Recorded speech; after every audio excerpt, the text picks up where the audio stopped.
Hello, everyone, and welcome to Eat More Football, the show that satisfies your craving for hot takes. This was a great week of college football. This is like when we think college football, this week is what, we should think of when college football comes to mind. But that being said, a lot to cover on this episode. So we will get right into it with This Week in Sports.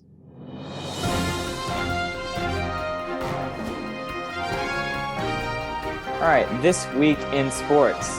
MLB season finally comes to a close with the Houston Astros clinching the World Series, winning 4-2 as of Game 6. So that's how many games they won. I think the score was 4-1 for that last game.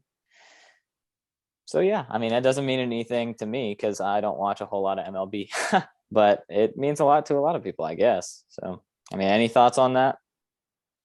Yeah, there's a guy named Mattress Max. I have no idea who he is. He's like 80 years old. He's an Astros fan.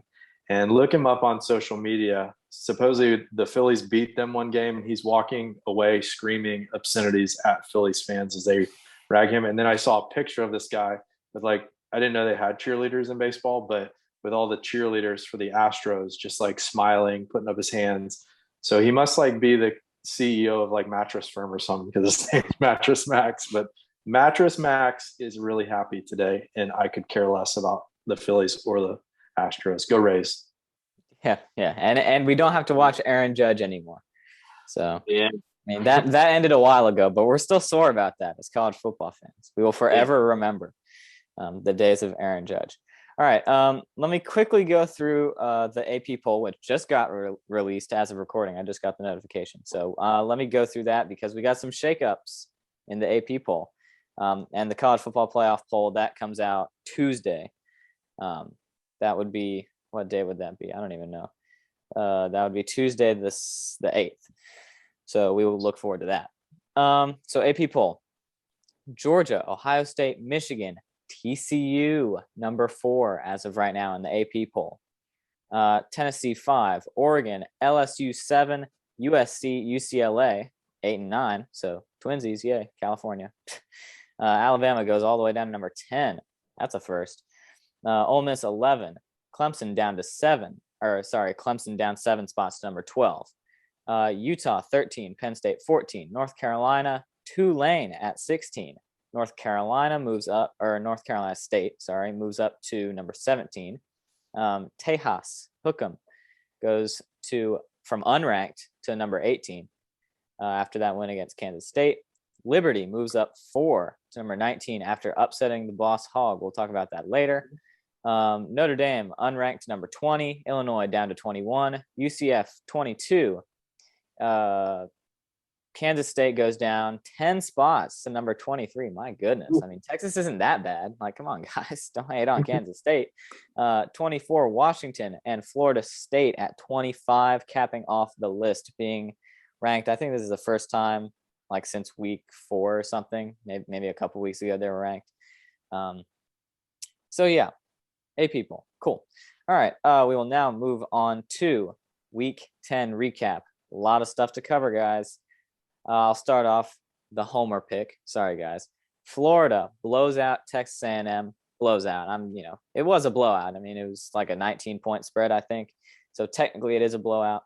We held them to 0 zip points in the second half. Anthony Richardson and our running backs showed out in that game. Anthony Richardson was 17 for 28, 201 yards, he had a 93.3 QBR. Thoughts? I was very impressed by AR-15. I was just watching that game yesterday. I was flipping through that Ohio State, and I kept watching Florida because it was much more interesting. But AR-15, he was actually throwing the ball, putting some dimes in there, putting them in some perfect product placement, as unofficial assistant head coach says. If you haven't watched him, you should watch him. But perfect product placement. I was very impressed by Anthony Richardson. Yeah, that's pretty impressive to go. I don't care how bad Texas A&M has been, and they did have a lot of guys out. Yes, but I'm not saying that is not the reason why we won. I guarantee you, if they would have had those starters in, it would have been a closer game for sure, because Wakeman, isn't it Connor Wakeman? I think that's his name. Mhm. He's playing very good football. So I think that did affect some things, but still, a win is a win. We won that game. So Yeah, and they won by 17. It's not like they won by 2. So Vegas still had Texas A&M favored when the game started, as far as I could tell, 3.5 or 3 points. So Vegas factors in all the injuries and all that. So that's a good win for Florida, and a closet, or like as some people say, low key, big time win for Florida and what they're trying to build there in Gainesville. yeah, for sure. All right. Ohio State struggles against Northwestern, pulls away in the fourth quarter, final score 21-7. I don't know. I feel like Ohio State always has these games, like literally every year, where it's like, okay, I guess you're going to decide to suck for a week and then you'll be destroying people again. So, I mean, I really don't think there's a whole lot to talk about with that one. It just is what it is. I think Ohio State will bounce back. I don't know who they have next week. Anyone know? They have Indiana, so yeah, that'll be a very good opportunity to blow out someone. yeah. So a much I like Northwestern was. Yeah, serious. Yeah, that is true. That is fair point. Fair point. So I don't know. Ohio State inconsistent sometimes, but they've been pretty good this year. So I'm not going to hate on them too much. All right, Kentucky struggles against Missouri. Why? Roughing the kicker penalty by Missouri like really cost them that game. I mean, that was unbelievable. I really don't get that rule because I saw it live, and I get the fact the guy snapped the ball over his head. He ran back, caught it, turned real fast, and really saved the game by punting it. But at that point, if you're a defender, how do you not know the guy's going to pick it up and run with it? So I know the rule is when they rugby punt, when they release, when kind of like a quarterback outside the pocket, when the punter leaves that protection area and runs and kicks it, you can then hit him after the punt. A lot of people don't know that. He was actually straight back from where the ball was snapped, therefore in the punting pocket, and that's why they had the roughing. But I still don't think it's a fumble at that point to me. It should be a free for all. I don't like that rule at all, but it helped Kentucky, and the punter was, hopefully he's okay because he got carted off, I believe, didn't he? Yeah, he did. Let's see. Yeah, I don't know. Kentucky stinks. Remember when they said, everyone was like, after they beat Florida, Kentucky's going to win the SEC East. They're the best team in the get out of here. No. Come on. All right. Boss Hog. No, sir. Man. Ooh. Liberty. Come on. I think my dad actually picked Liberty. He did. So, and his reasoning, he says, Liberty's good. I say, well, not really. I mean, not really. I mean, they lost Malik Willis, and it's kind of like, well, there goes their whole team. But yeah, I thought about picking them, to be quite honest with you. But when I looked back at their scores, yes, they had a close loss to Wake Forest, who is kind of, obviously you can see they're up and down now. But then they had so many garbage wins that weren't very impressive. I thought there was no way that they'd go in and maybe cover the spread, but not beat Arkansas at Fayetteville. For sure. Definitely. But Hugh Freeze is a phenomenal coach, obviously. And I would not be surprised if Auburn's got him on speed dial right now. Oh, yeah. Just say that. This week in sports, we didn't talk about it. Brian Harsin got fired, so that's always fun. I mean, it's not like it was a huge surprise. We all saw it coming. So, I don't know. Coaches in the running, I think they said Lane Kiffin was on there. I don't think it's a smart decision for Lane Kiffin to leave. Like, I just don't see why you would do that, especially since he's what? He fits at Ole Miss. Oh, yeah. Like Ole Miss's culture, like he fits in there. Oh, yeah. And he's having so much success, especially for his first 3 years there. Like, it's like, okay, I don't know why you would leave. So I don't expect him to leave. I hope he doesn't for his sake. Coach Prime, Deion Sanders, he's always on the list. I think that would be a pretty good coaching move for Auburn, just from a coaching standpoint. And then, like you said, I guess Hugh Freeze, that would be an interesting hire for them. So another name that's come up a few times is the offensive coordinator at Baylor, Jeff Grimes, he's been at Auburn. I think he's been at LSU. I don't know if he's been at Auburn at some point in his career, but I think most of the fans would riot if he got hired. The other thing to think about for our viewers too, when it comes to these coaching searches, it's all about the agents as well. So Jimmy Sexton is a name known in the agent world.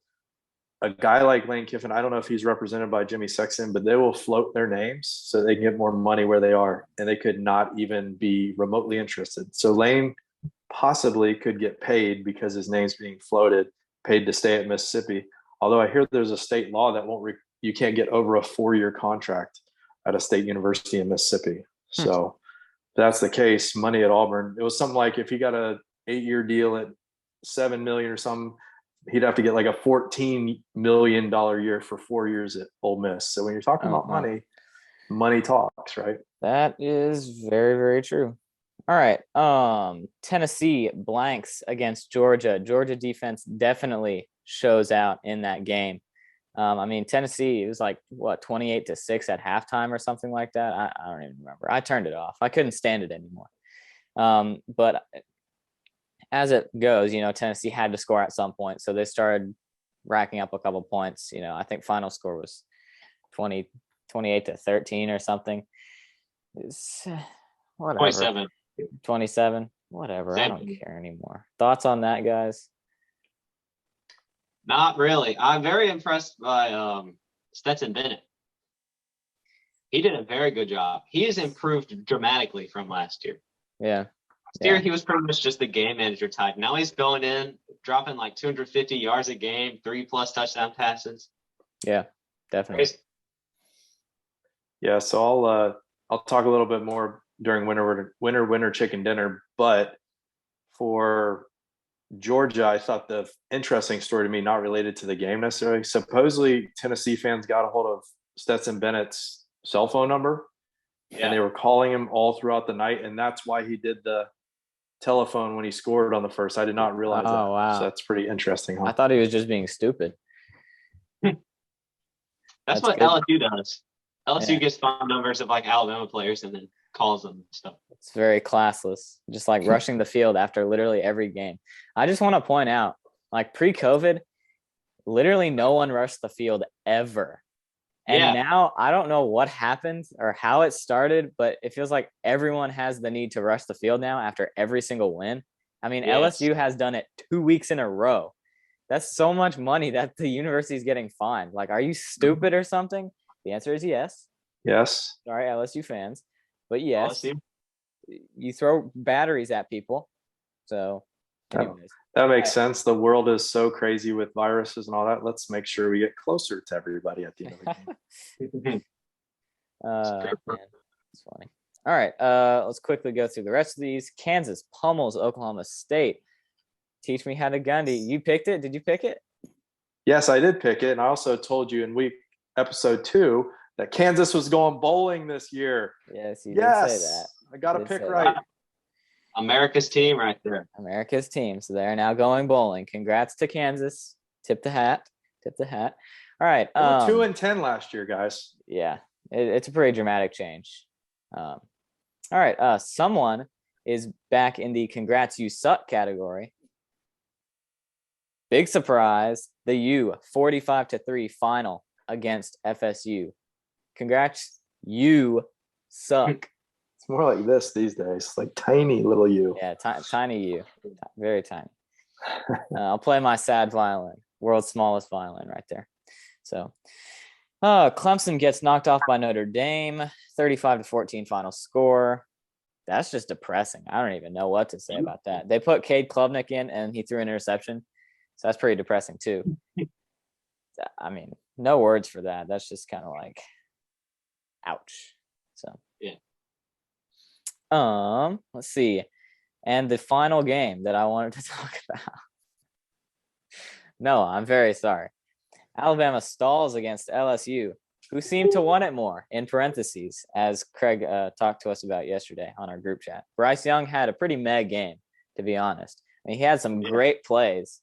A couple moments where I'm like, that's why you won the Heisman. That's how football is supposed to work. And then the rest was like, throwing an interception in the end zone, first couple of drives of the game. That's an ouch. I mean, it just looked like LSU wanted a whole lot more. I don't know. There's just something about that Alabama team this year for me that just doesn't look right. Yeah. And then Brian Kelly going for it on 2. last play of overtime. Yep. And I texted you guys yesterday in the group chat. He says, well, whoever asked him, they're like, well, Brian Kelly, that decision to go for 2, why did you make that decision? And he's like, oh, I just didn't want to play another overtime. Like that's such a Brian Kelly response, for real. Yeah. The old adage in coaching is play for the tie at home and go for 2 on the road. And he completely flipped that. And Yeah. I think he was ready to get some of that post-game gumbo in the locker room probably and give it his family. Yeah, that doesn't get old. All right. Let us move on quickly to winner, chicken dinner.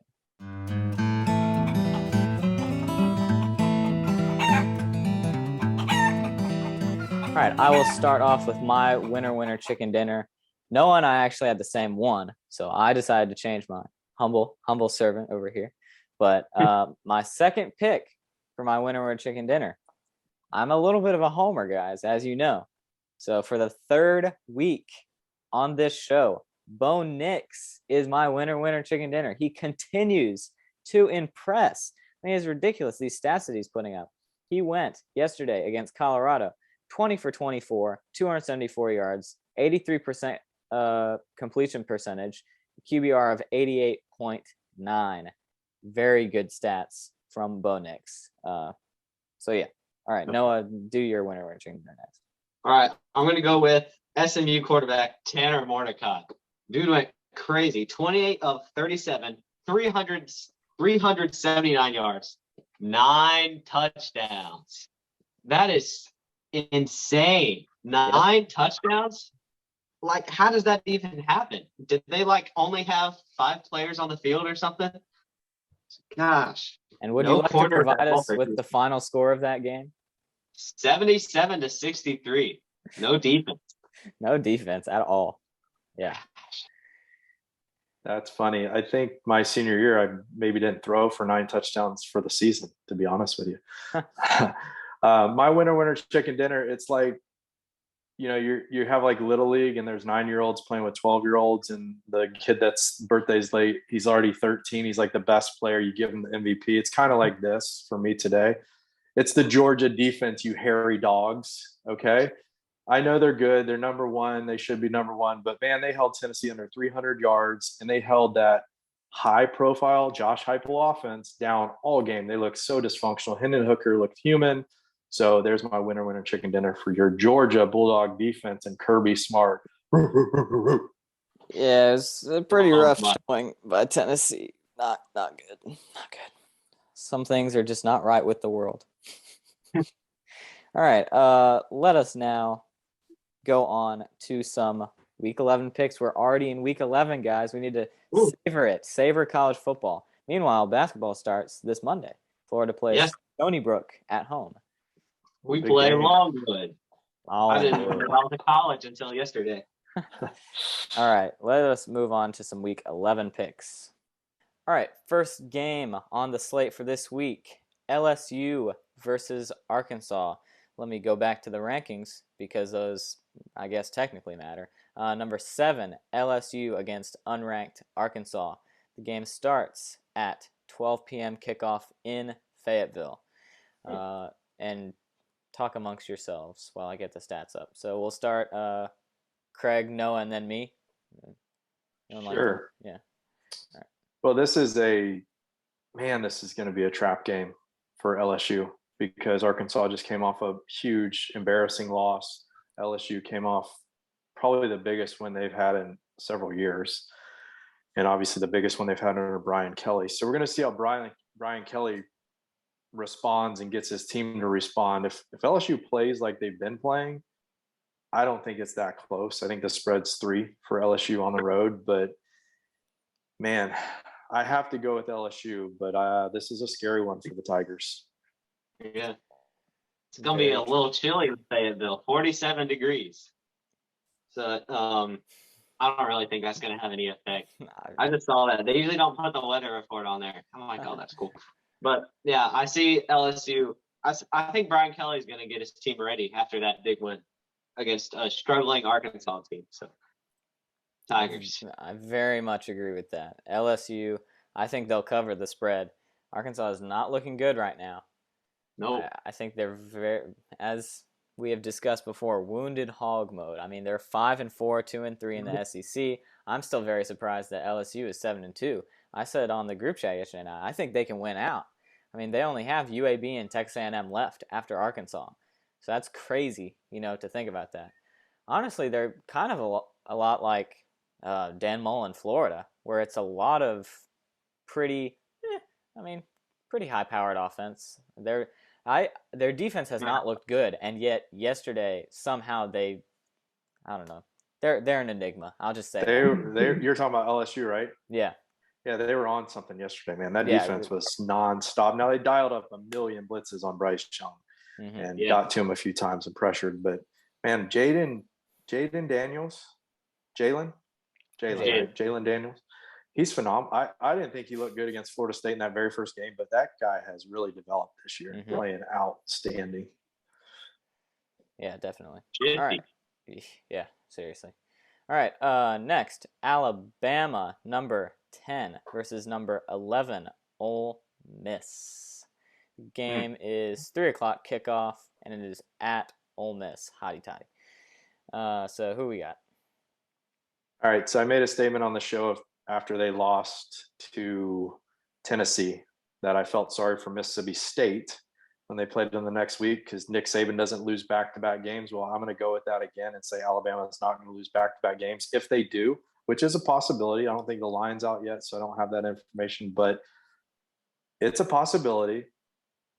Tuscaloosa is going to fall into the middle of the earth.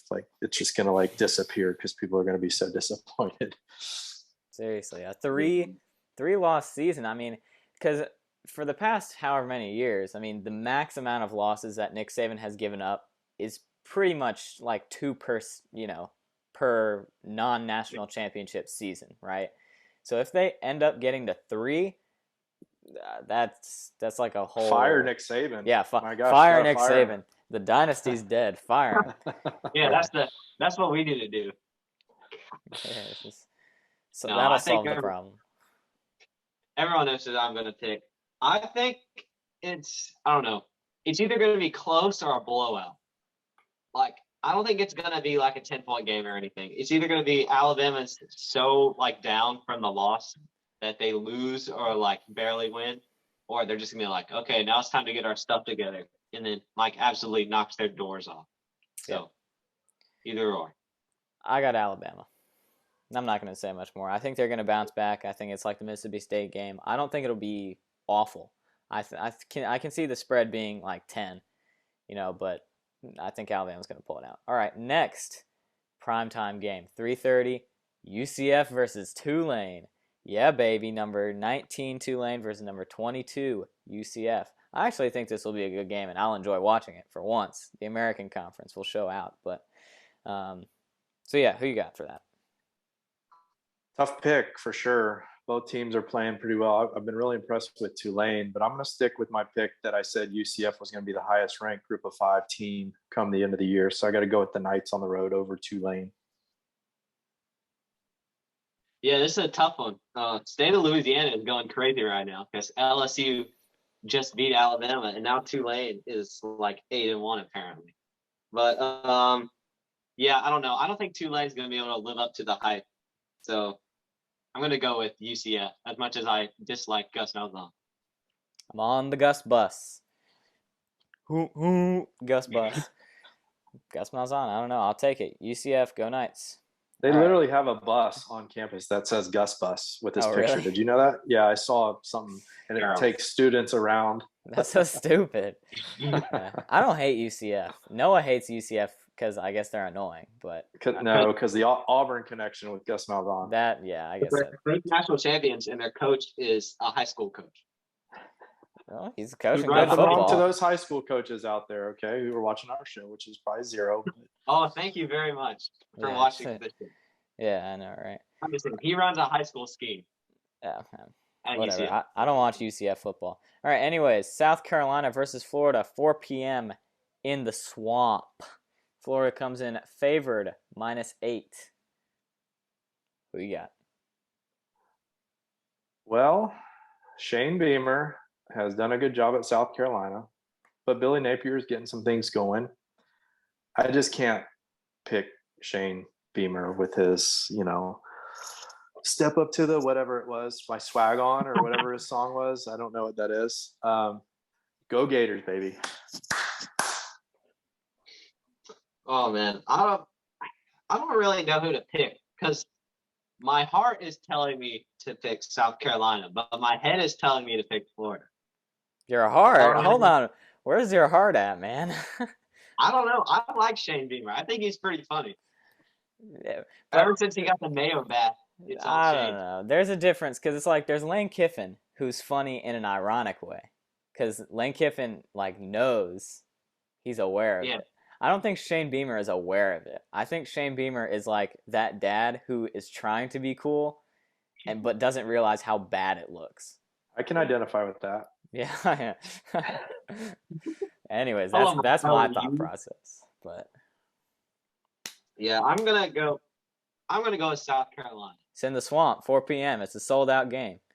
I'm gonna pick South Carolina. I stand by it. Okay. I need something exciting in my life to happen. You think Spencer Rattler can beat Anthony Richardson? Florida has a 70% chance to win. Should be very nice weather. South Carolina lost to Missouri. Just saying. Missouri stinks. I stand by it. Actually, let me read the stats real quick. So points per game, we're both at 31. But we allow more points because our defense sucks. Total yards, we have like 70 more total yards. But I think Josh Pate, he released a stat line for the A&M game that was like, if Florida runs for like over 200 something yards, Florida wins every game, which is true. Like, because every game that we've rushed for over 200 whatever yards, whatever the stat was, we've won. So if we can consistently do that, I think it'll be solid. So anyways, my pick. Go Gators, always. All right, next. TCU versus Texas. Number 4, TCU. How is that even happening? Versus number 19, Texas. I think that's what it was. Number 18, Texas. 18, Texas. So who you got, Craig? And Texas is one of the more polarized. Well, both of these teams actually to me are very polarizing. You just never truly know what you're going to get. But I see where Texas is favored by 7 at home. I don't know if I'm buying it, but I'm going to go with Hook'em.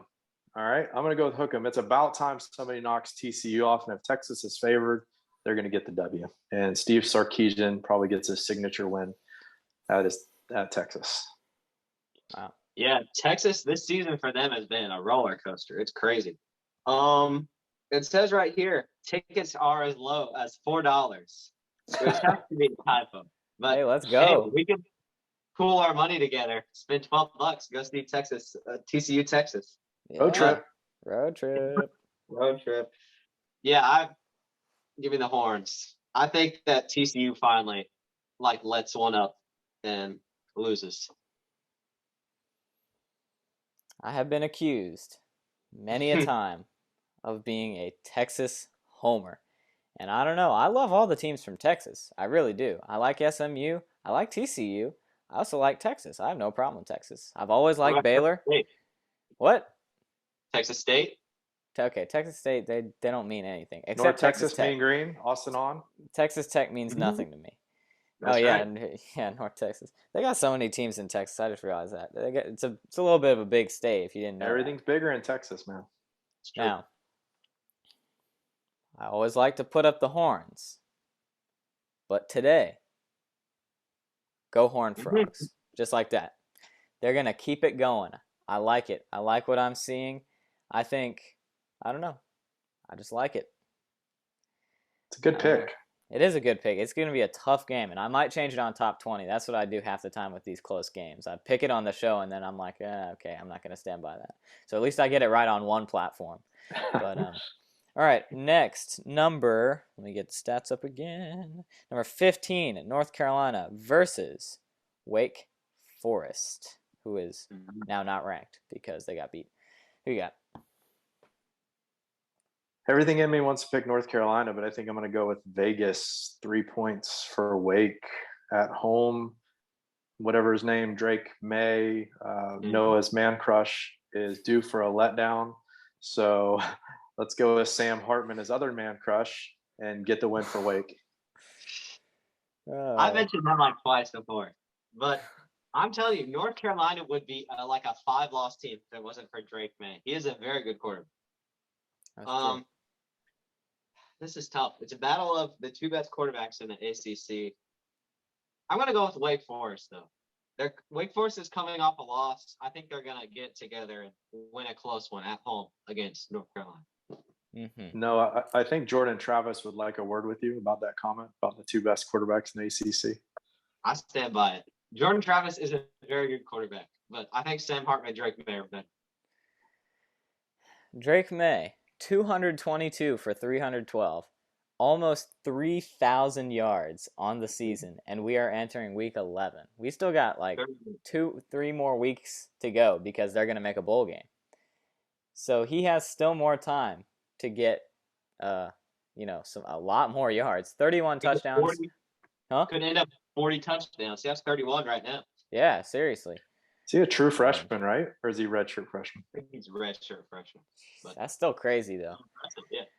I like North Carolina. I like Mac Brown. They need a win. Go Tar Heels. That's my pick. All right. I think we are on the last one. Texas A&M versus Auburn. Stink Bowl. Loser Bowl. Both are 3-6. 7:30 kickoff, and it's at Jordan Hare. Give me interim head coach Cadillac Caddy Williams and the Tigers. War Eagle. Ooh. I didn't know we allowed profanity on the show, but I gotta go Texas A&M. I'm watching the downfall of Auburn football in real time, and it is beautiful. So I just want to see A&M knock Auburn out of making a bowl game. So go Aggies. A&M stinks. War Eagle. That's my pick. Fair enough. All right. Tales from the Top 20. Craig, you're back after a 1-week hiatus. How was your time as a spectator? It was fantastic. You guys did a great job on the show last week. I enjoyed it. I got a lot of laughs out of it. And you guys proved that I'm very disposable and you can do the show without me. So it's awesome. Wow. Okay. Thanks for that. Making us feel great about that one. All right. That is very not true. We could not do it without Craig. You're our founding member, the founding fathers of Eat More Football. We also happen to be the only 3 people on the show. So yeah. Yeah. So we'll just keep it at that. All right. Tales from the Top 20, Craig. Let me pull the intro up.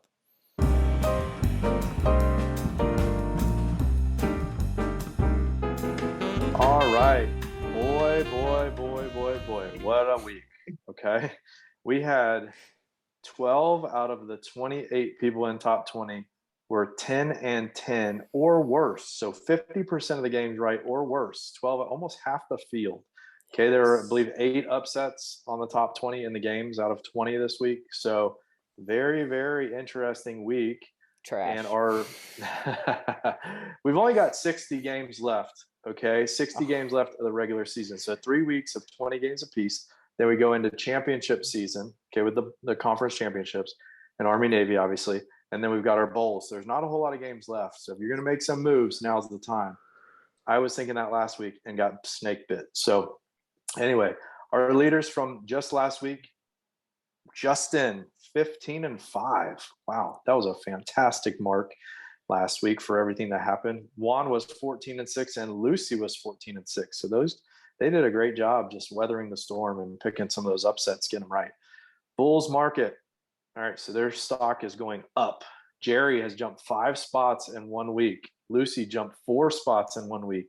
And shout out to both of them. Jerry has jumped 13 spots in the past 7 weeks. Lucy has jumped 7 spots in the last 3 weeks. So Lucy was way all down. She's coming up now. All right, Bears market. Yours truly. All right, -5 spots for the week. My record was 8-12.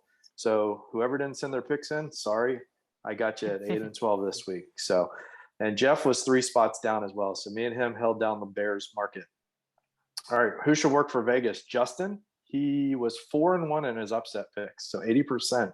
And then Juan was 3-1, so it's 75%. That's pretty impressive. They got their upsets there. Shaken not stirred. Darren, he picked 9 upsets this week. Okay, and normally when we say that, we're like, well, he went 1-8 in his upsets, right?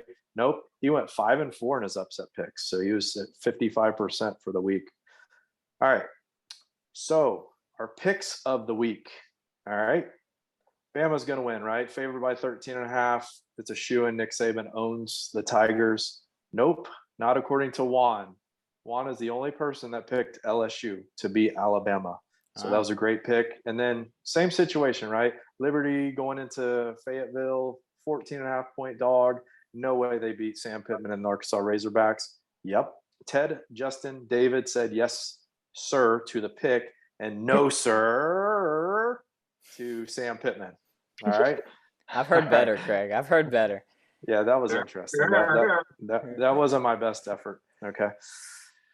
I'll get a good one next week. So tune in next week. All right. Dog ate my homework. I'll give you one guess who the one person was that didn't turn their homework in. Was it Mary Beth? Nope. No, it's John Cha. It's our friend. John Cha. I get it. Is now 35 games back from the leader. All right. So he's in trouble. All right. So turn your homework in next time, John Cha. All right. So where's that leave us? John Ka is still in the lead by a game. Ridiculous. Over Delane. And then Kerry Best's in third and Russell's in fourth. Jake and Tammy are tied for fifth. So there was a lot of movement. Some people that were down at the bottom were able to make some moves up. People that were kind of up towards the top like me made some moves down. All right. But where do you guys rank? Let's look at that.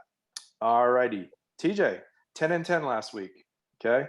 So pretty much average what everybody else was doing. You are still tied for eighth, which you were last week. So no movement there. You are exactly 9 games from the leader. So you still got some time to make up some ground, but you got to make some picks. Noah, you were 10-10 as well last week. All right. You are now currently 18th. So you slipped a couple spots, but you are 18 games back. So you have some work to do, my friend. And then I am 12 games back. I was 8-12 and I dropped, like I said, 5 spots. So I had definitely worst week on the show. But like I said, 60 games plus conference championships, plus the bowls where things get weird. If you can get yourself within striking distance of about 10 to 12 games, you actually probably have a shot going into those championships and the bowls. Very true. John Cha, man, come on. He doesn't even watch the show. I know that for a fact. Oh, does he? Gonna get no. I doubt it. But I think he's gonna be getting close to being up for taking him to court and seeing if he gets voted off the island. Oh, voted off. Well, I'll slow clap for that too. Every week. Yeah, every week that John Cha does not turn in his homework, I will slow clap. I've been doing that for the past 3 weeks because for 3 weeks he hasn't turned in his homework. Just saying. All right. Well, who would you equate John Cha's picks to right now? What team in A&M. College football? A&M. All the talent in the world and just stinks. Doesn't show up. Does John even watch college football? I think he's just in the top 20.